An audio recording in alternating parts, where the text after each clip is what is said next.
Lors de la dernière séance du conseil municipal de la Ville de Grande-Rivière du 14 avril 2025, il a été question de nouveautés et de réactions. Il a été abordé une proposition d'agence de la SAQ, l'avancement du projet domiciliaire JF Gagnon, d'un défibrillateur cardiaque nouvellement installé, de la nouvelle directrice des loisirs, ainsi que de la réaction de la Ville à la suspension du programme Réno-Région. Commençons tout d'abord par la carrière DGL. Cette dernière a fait une demande de reconnaissance de son site à titre de lieu récepteur Trace Québec auprès du ministère de l'Environnement, de la lutte contre les changements climatiques, de la faune et des parcs. Il s'agit ici de la réception de sols contaminés. La Ville se dresse contre cette demande. Le maire Gino Cyr nous lit la proposition. GMELCCFP, Carrière de Saint-Hilaire, DGL, reconnaissance de site à titre de lieu récepteur Trace Québec, opposition au projet. Attendu que l'entreprise construction DGL Inc., propriétaire de la carrière de la rue Saint-Hilaire, fait part à la Ville de Grande-Rivière son intention d'obtenir un certificat d'autorisation au MELCCFP afin que ce site devienne un lieu récepteur de sols contaminés Trace Québec.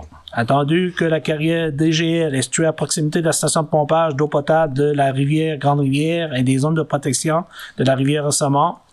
Attendu qu'en mars 2021, la firme Pesca Environnement a réalisé l'analyse de la vulnérabilité de la source pour le prélèvement d'eau de la ville de Grande-Rivière et que ce projet de reconnaissance à lieu récepteur de construction DGL n'a pas été pris en considération dans l'analyse des risques. Attendu que la Ville de Grande-Rivière a entrepris les premières phases d'élaboration de son plan de protection des sources d'eau potable avec la firme Aquifer en 2024 et que ce projet n'était pas encore connu, l'élaboration de ce plan de protection a dû être suspendue faute d'aide financière du gouvernement du Québec.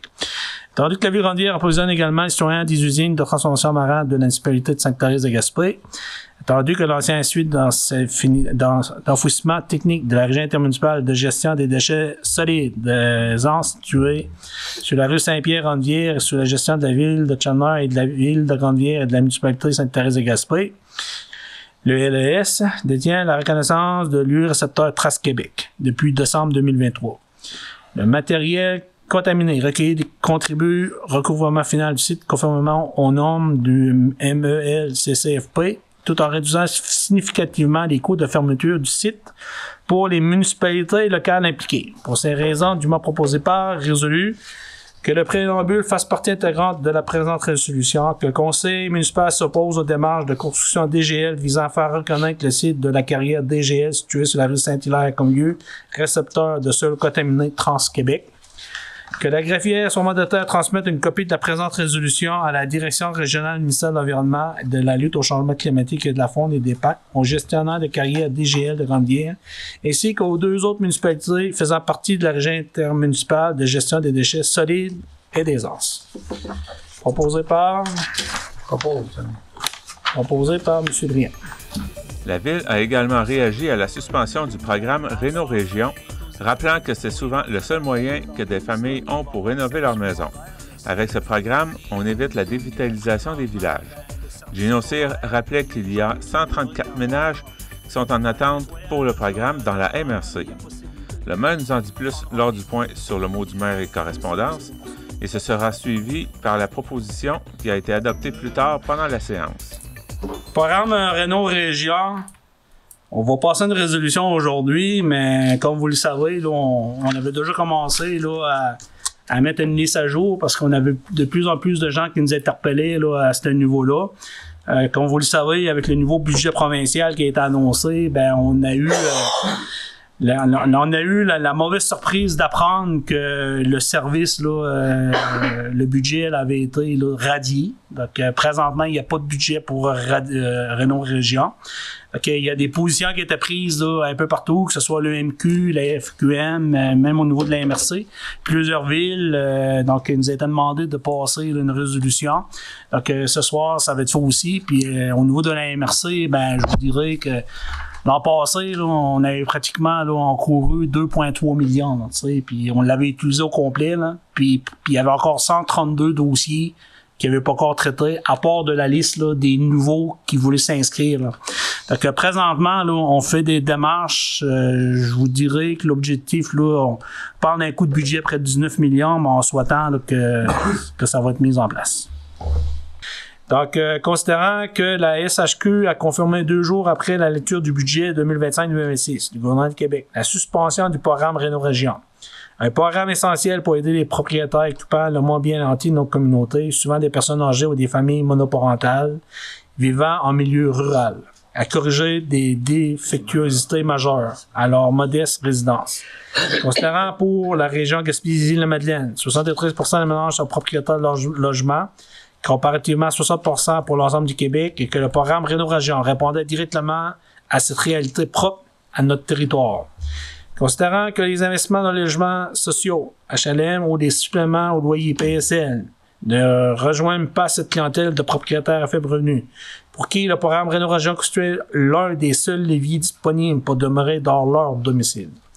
Considérant la suspension du programme Réno-Région s'inscrit dans un contexte de crise de logement et d'inflation, où chaque logement préservé est une victoire sociale, ou priver les régions d'un outil aussi fondamental revient à accélérer leur dévitalisation.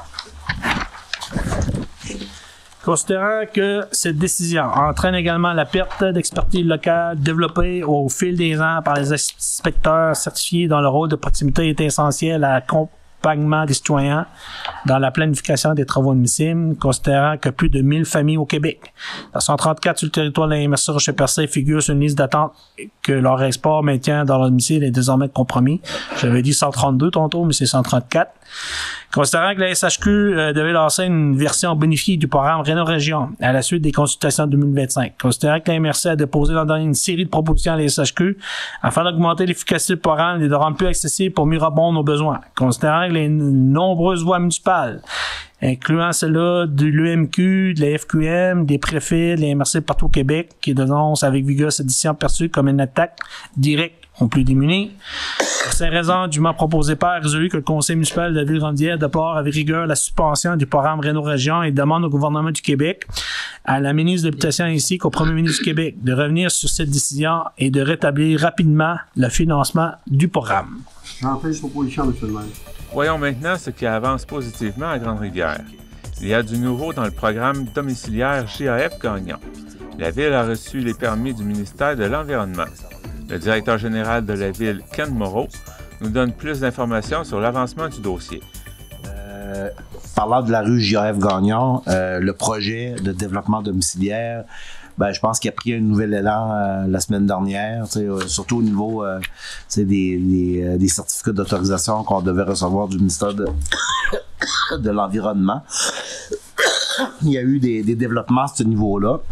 C'est que la firme d'ingénierie qui est sur le dossier va pouvoir déposer avec la demande d'aide financière puis avec le projet au ministère on appelle ça une attestation d'autorisation. Ça fait que là, c'est une attestation de l'ingénieur à condition qu'il respecte des étapes bien précises là, qui sont édictées par le ministère de l'Environnement. Donc, on n'aura pas à attendre là, le 60 jours. Là, il y a comme un délai de 60 jours pour l'analyse du dossier du certificat d'environnement. Ça fait que ça va rétrécir les délais de beaucoup, ce qui est une excellente nouvelle. En principe, dans le meilleur des mondes, j'aurais aimé vous déposer ce soir les plans et devis pour la construction de la rue. C'est environ 90 mètres de canalisation qu'on va avoir installé d'aqueduc et d'égouts pluvial pour alimenter les quatre bâtiments. Mais ça va se faire en début de semaine prochaine. La seule chose qui reste à avoir, c'était l'étude géotechnique des sols du secteur. Puis on était supposé avoir ça là, au début c'est-à-dire à la fin de la semaine passée, mais là, on a manqué de temps avant l'assemblée de ce soir.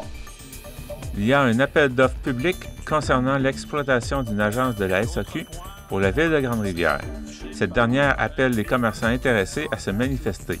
Gino Cyr nous en parle lors de son mot du maire. La mairesse, il y a eu un appel d'offres au niveau de l'exploitation d'une agence SAQ.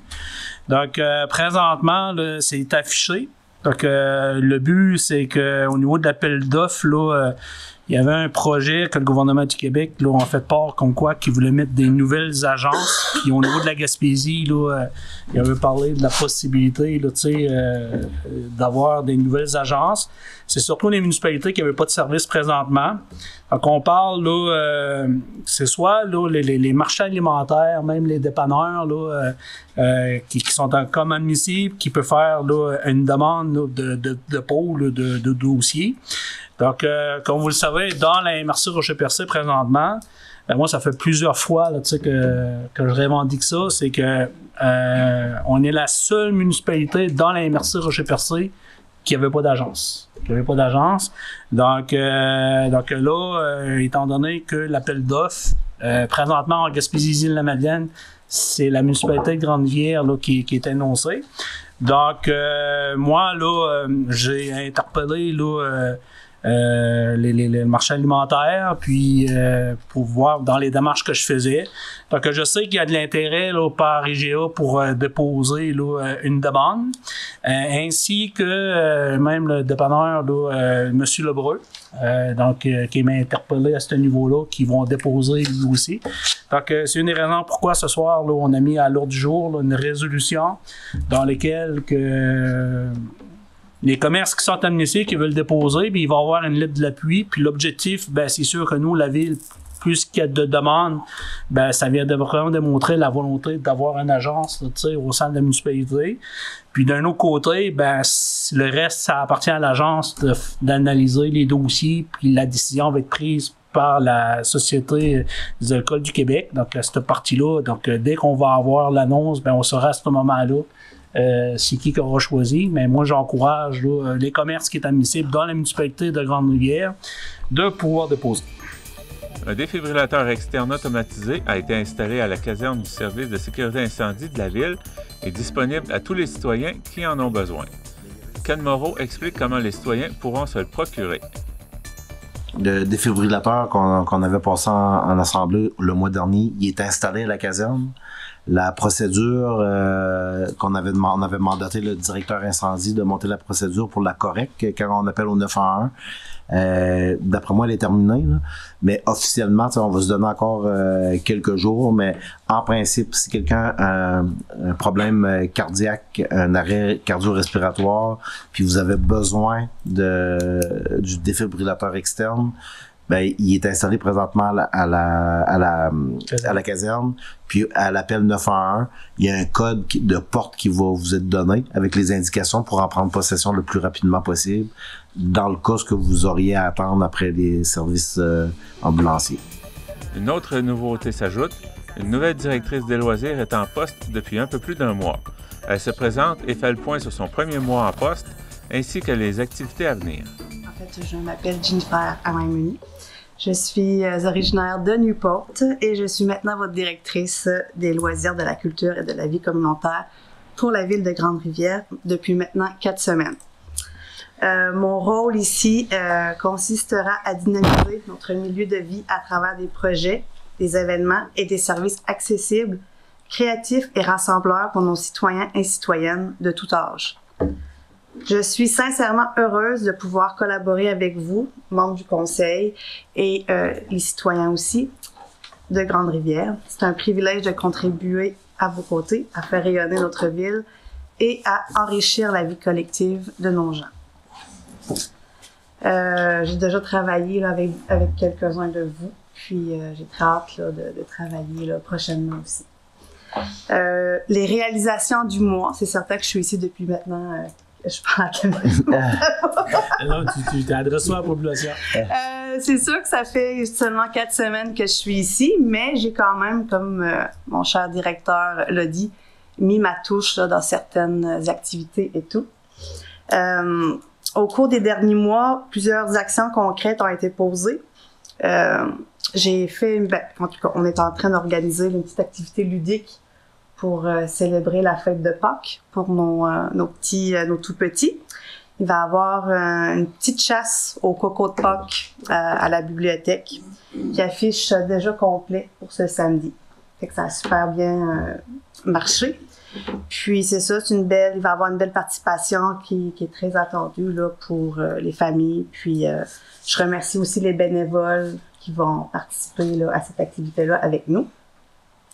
Il va y avoir aussi, j'ai travaillé aussi sur le montage de plusieurs dossiers de subventions, notamment pour l'achat d'équipements dans le cadre du programme Circonflexe de l'URLS, ainsi là, que pour d'autres projets estivaux, dans le spectacle de la Saint-Jean. On a déjà booké le band qui va jouer pour le 24.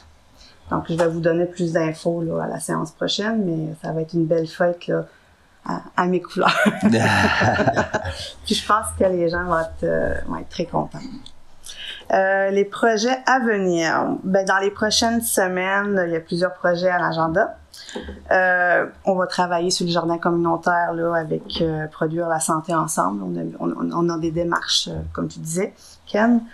Il y a la préparation en cours pour le souper de la fête des mères du 10 mai, ainsi que la vente de garage communautaire prévue pour le 17 et 18. Il y a toujours des tables qui sont disponibles. Donc, vous pouvez regarder là, la page Facebook. Là, les informations sont là pour les réservations, qui se terminent demain, si je ne me trompe pas. Ensuite, il y a des activités qui seront à prévoir là, pour la semaine de la famille qui va se dérouler là, du 12 au 18 mai. Il y a aussi la préparation du spectacle de danse « J'ai une passion » qui aura lieu le 30 mai, donc on est en préparation pour ça aussi. Il y a toujours la préparation de la fête nationale qui va être prévue pour le 24 juin. On a vraiment prévu là, une journée familiale avec en soirée là, un band et tout. Mais comme je dis, je vais vous revenir avec plus d'informations. Puis, il y a la préparation du spectacle.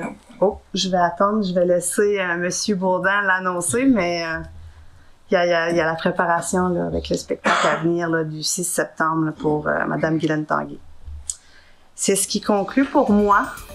Pour terminer, Denis Baudin donne des nouvelles du spectacle annuel du Comité des loisirs. Ce spectacle, qui se tenait au mois d'avril, aura lieu le 6 septembre avec les artistes Benny Jones en première partie et Guylaine Tanguay en deuxième partie. Les billets seront en vente bientôt. Et Carole Moreau tenait à rappeler que ceux qui trouvent que leur rôle d'évaluation foncière est trop élevé, de venir rencontrer Jean-Yves Boutin pour se faire expliquer comment remplir le formulaire.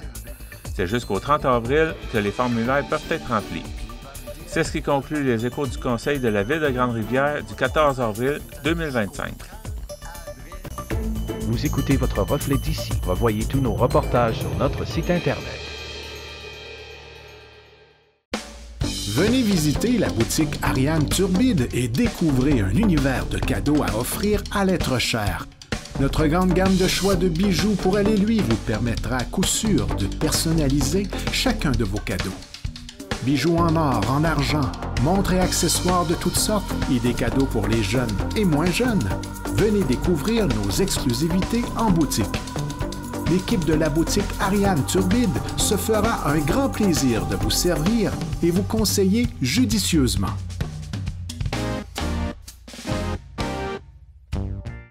Besoin de faire votre entretien de véhicule à un prix qui défie toute concurrence? Rendez-vous au dépanneur chez Mario de Sainte-Thérèse de Gaspé.